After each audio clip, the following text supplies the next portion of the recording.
June 1944, Camp Hearn, Texas. Hans Muller's hands trembled as he wrote to his mother in bombed-out Hamburg. "Mutti, you won't believe this, but yesterday the Americans served us ice cream. Ice cream. In the middle of Texas. While our cities burn, while their boys die in Normandy, they give us ice cream on Sundays." The guard who censored his letter let it pass, knowing no one in Germany would believe it anyway.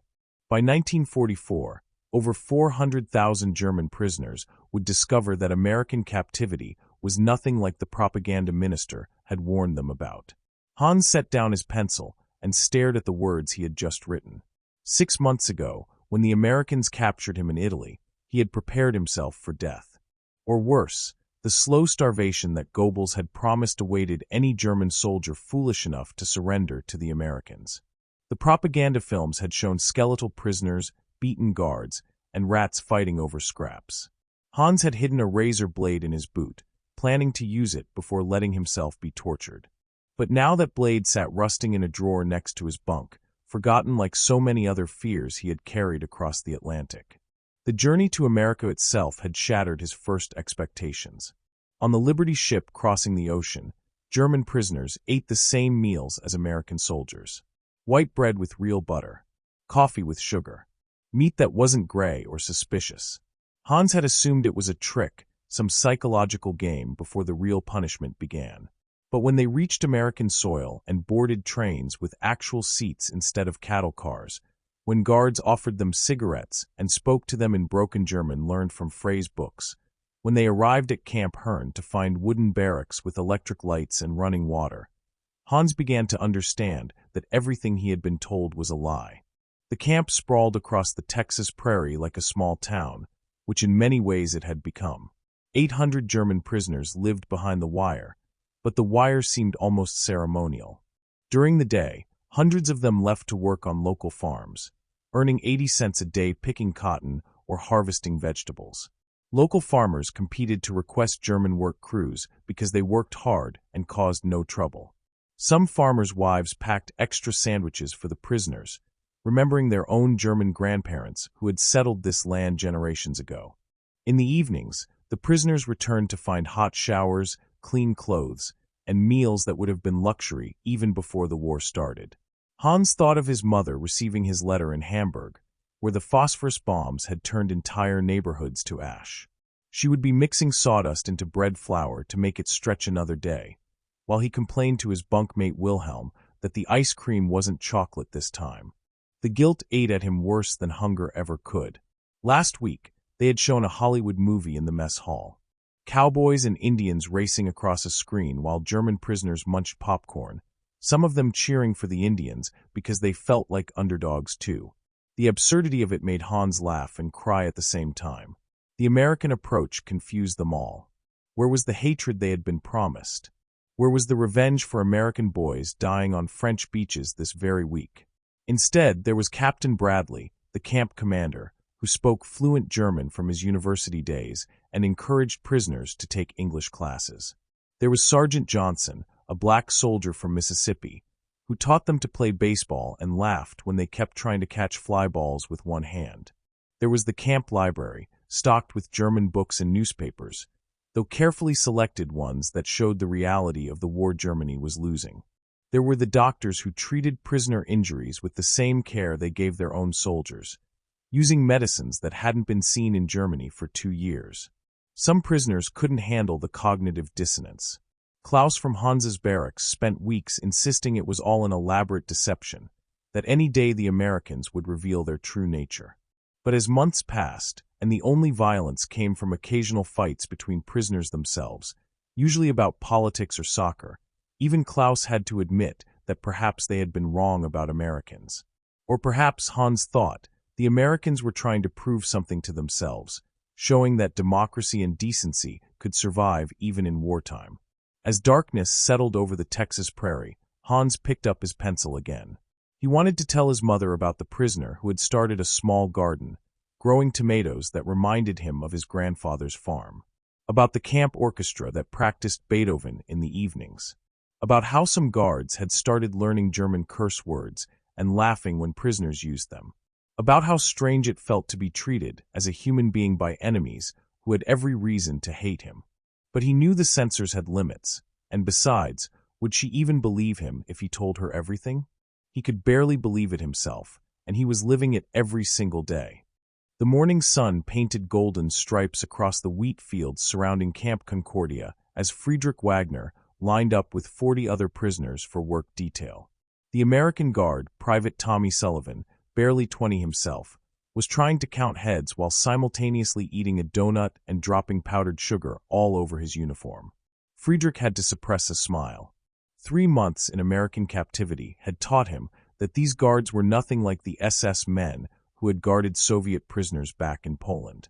Sullivan finally gave up his formal count and just waved them toward the trucks, muttering something about it being too early for mathematics. The trucks rumbled down dusty Kansas roads toward the Hoffman farm, where corn needed harvesting before the first frost.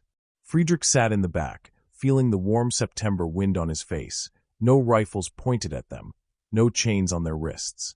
The guard riding with them had actually fallen asleep, his helmet tilted over his eyes, trusting that none of these enemy soldiers would try anything foolish.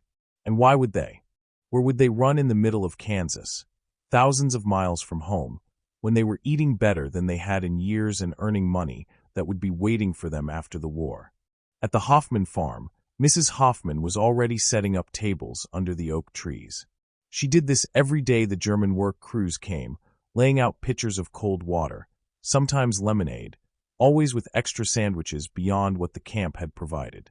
Her own son was somewhere in Europe, she had told them once, fighting against boys just like them. But she said hatred was too heavy to carry while doing farm work, and besides, these young men reminded her of the hired hands they used to have before the war took everyone away. Friedrich had learned enough English to thank her, and she had learned enough German to tell them to eat more. They were too skinny. The work was hard but honest. Friedrich had been a bank clerk in Berlin before the war, soft hands that had never known anything rougher than a paper cut. Now those hands pulled corn, fixed fence posts, and drove tractors across endless fields. The physical exhaustion felt clean somehow, different from the bone-deep weariness of war. Here, when you were tired, it was because you had harvested food that would feed people, not because you had marched through mud toward another senseless battle. Some prisoners worked so efficiently that local farmers began requesting specific crews, knowing that Hans from Munich was excellent with machinery or that Karl from Dresden had a gift with animals. During the lunch break, they sat under the trees eating thick ham sandwiches while Mr. Hoffman told them about his grandfather, who had emigrated from Bavaria in 1882. He showed them photographs of the old country that his grandfather had kept, sepia-toned images of villages that might not exist anymore after all the bombing. Friedrich found himself telling Hoffman about his own family's farm near the Rhine, how his father had taught him to read the weather by watching how the cows stood in the field. For an hour, they weren't enemies or prisoners or guards. They were just farmers talking about soil and rain and the way wheat looked when it was ready for harvest. The strangest part was how normal it all began to feel. Friedrich wrote in his diary that evening about how Private Sullivan had tried to learn German curse words during the truck ride back, mangling the pronunciation so badly that the whole truck had erupted in laughter, including Sullivan himself when he realized what he had actually said. He wrote about how they had stopped at a railroad crossing and watched American children walking home from school, some of them waving at the truck full of German prisoners like they were just another work crew. He wrote about the camp soccer match that evening, where guards bet cigarettes on which barracks team would win, cheering as loudly as the prisoners themselves. But beneath the surface of this strange, peaceful life, they all knew the war continued. New prisoners arrived weekly with fresher news from the collapsing fronts.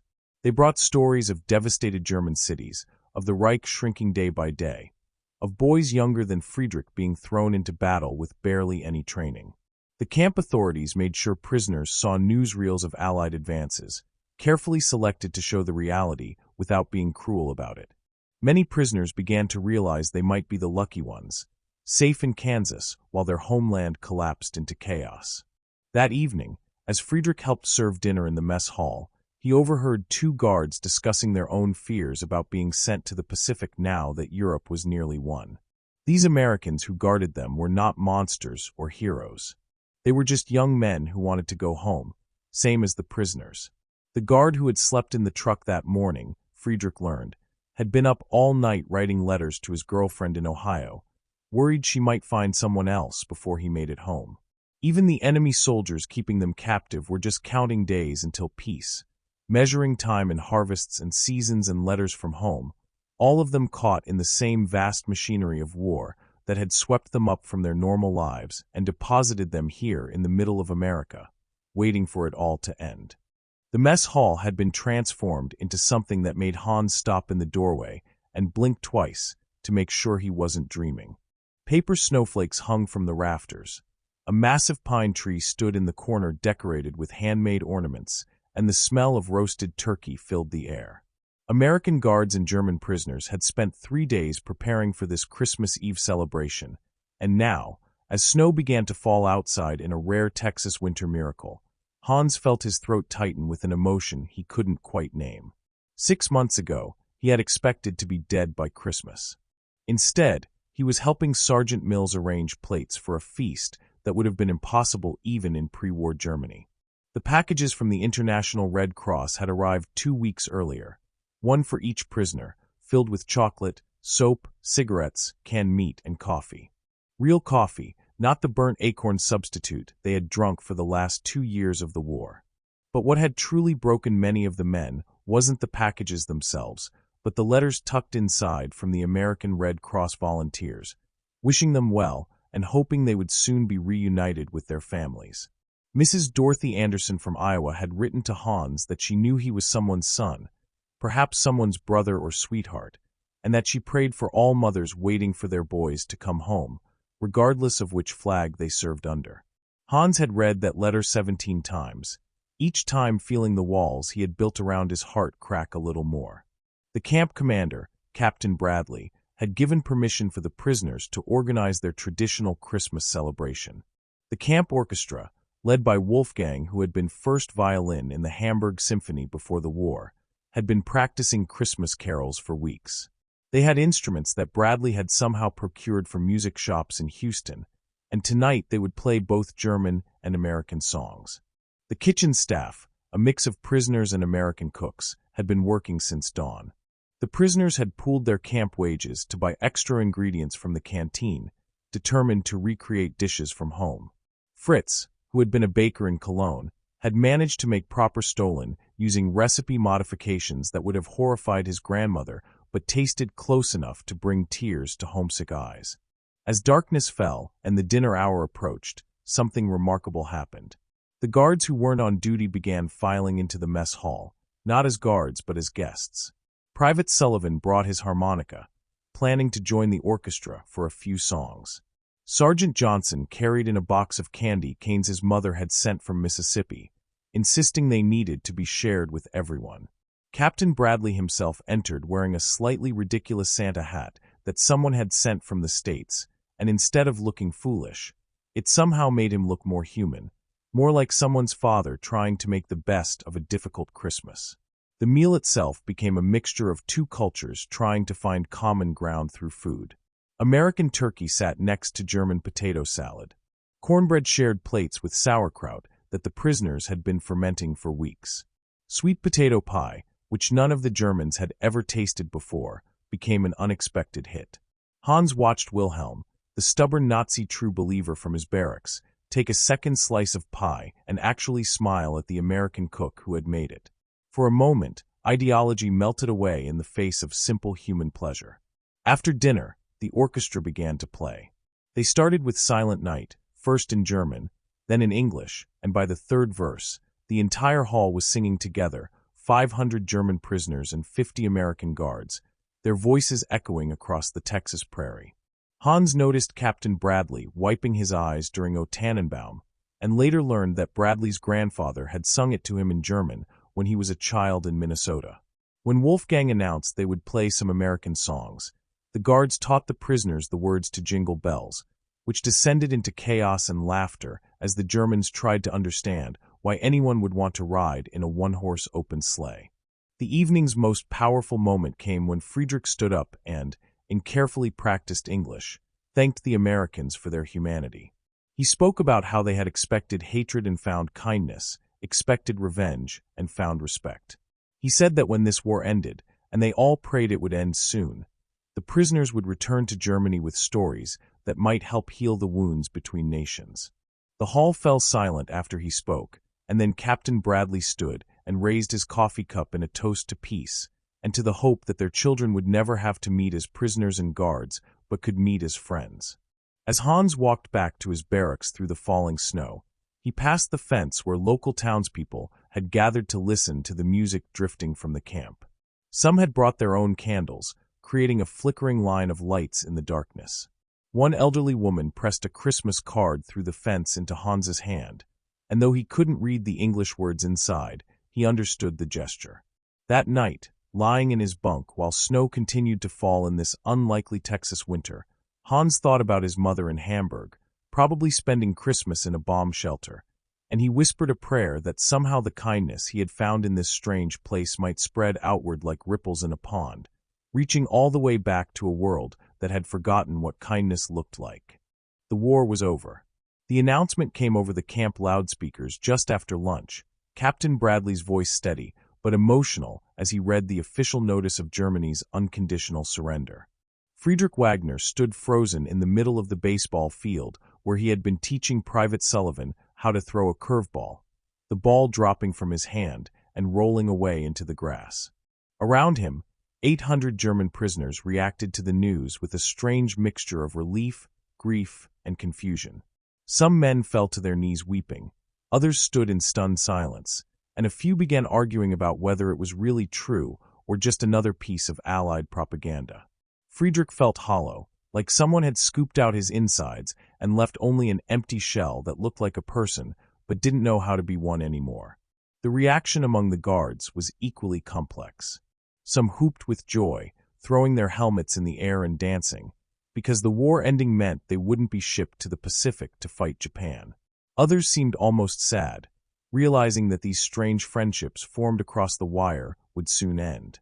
Private Sullivan picked up the baseball and walked over to Friedrich, placing a hand on his shoulder without saying anything, because what could you say to a man whose country had just ceased to exist as he knew it? The game was over, but nobody had won. Not really, not when millions were dead and cities lay in ruins and Friedrich didn't even know if his family had survived the bombing of Dresden 3 months ago. That evening, Captain Bradley called a special assembly. He stood before the prisoners not as a victor addressing the defeated, but as one human being speaking to others about an uncertain future. He explained that they wouldn't be going home immediately. There were forms to process, investigations to complete, and most importantly, Germany itself was in no condition to receive hundreds of thousands of returning prisoners. The country was divided into occupation zones, infrastructure was destroyed, and there was barely enough food for the survivors already there. Some prisoners might be here another year, maybe 2. The hall erupted in dismay until Bradley raised his hand and continued. Those who wanted could volunteer for expanded work programs, earning more money to send home or save for their eventual return. They could take vocational classes, learn trades, improve their English. Some might even qualify for immigration if they wanted to stay in America after their release.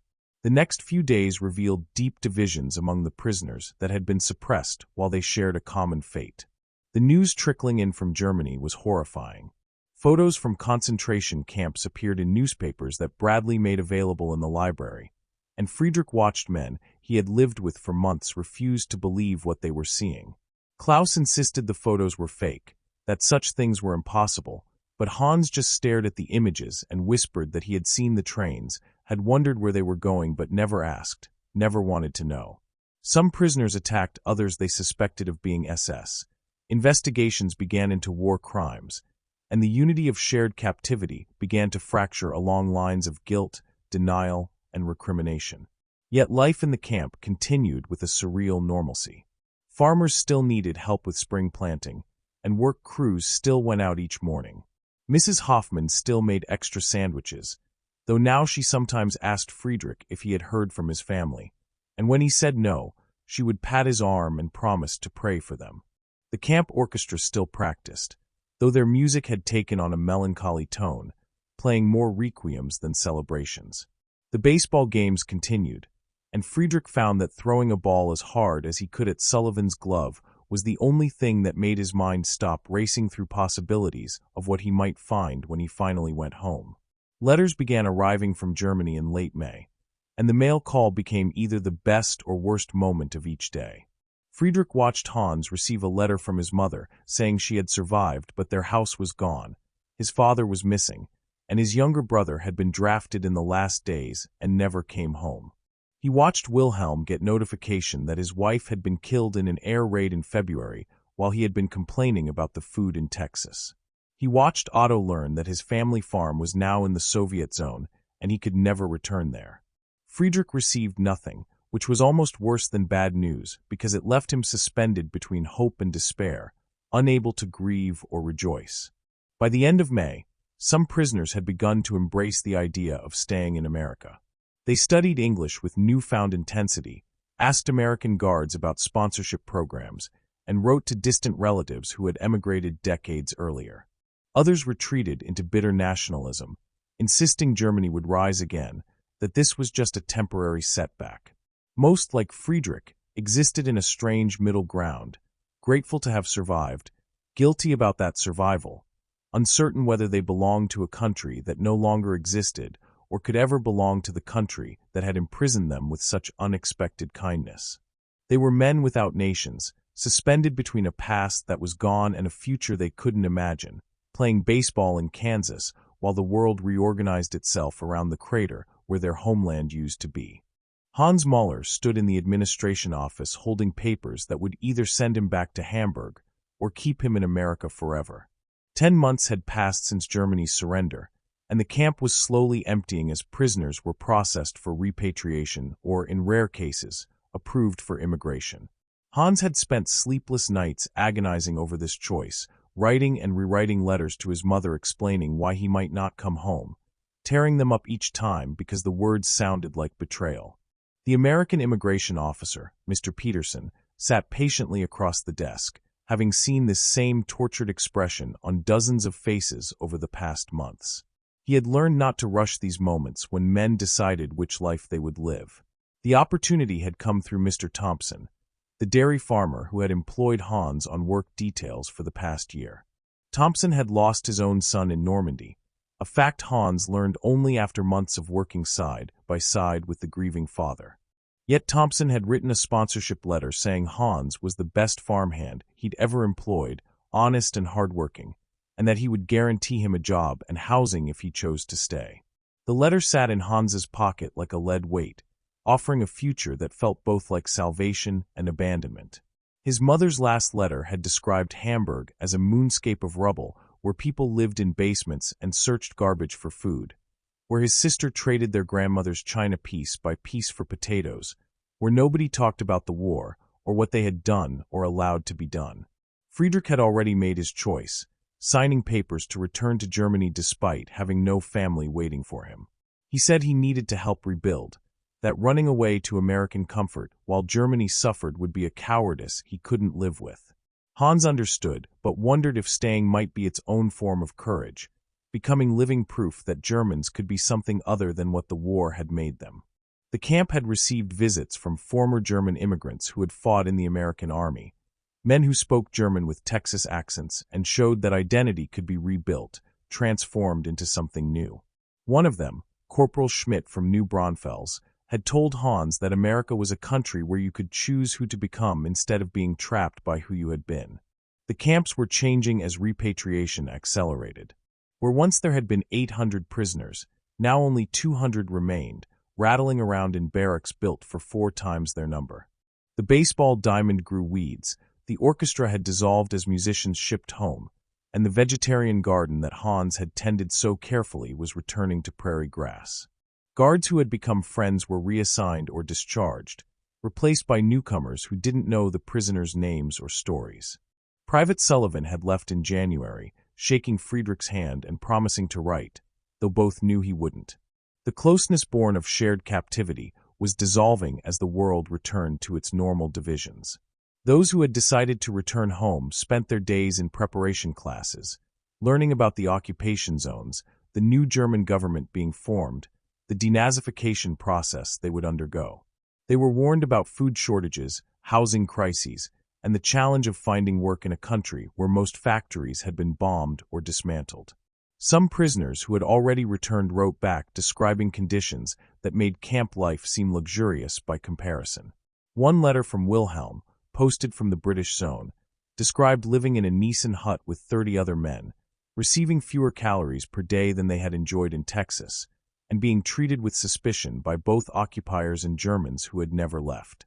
He ended his letter with bitter irony, saying he missed the American prison where he had been more free than he was now in liberated Germany. The prisoners choosing immigration faced different challenges. They studied American history and government for citizenship tests that seemed impossibly distant. They practiced English until their jaws ached, trying to soften accents that marked them as enemy aliens. They wrote letters to churches and civic organizations, looking for sponsors and jobs, selling themselves as reformed men who would be good Americans. Some faced investigations into their military service, answering questions about units they had served in, orders they had followed or refused, their knowledge of atrocities. Hans had been lucky, his service record clean, just another Wehrmacht soldier swept up in the machine. Others were not so fortunate, their SS tattoos or party memberships closing doors before they could even knock. Mr. Peterson cleared his throat gently, bringing Hans back to the present moment. The papers required a simple signature, but Hans knew that single stroke of pen would divide his life into before and after. He thought of his mother receiving his letter explaining that he would send money but wouldn't be coming home, at least not yet. He thought of Mr. Thompson's farm, the clean white house where he would live, the small Texas town where everyone would know him as the German prisoner who stayed.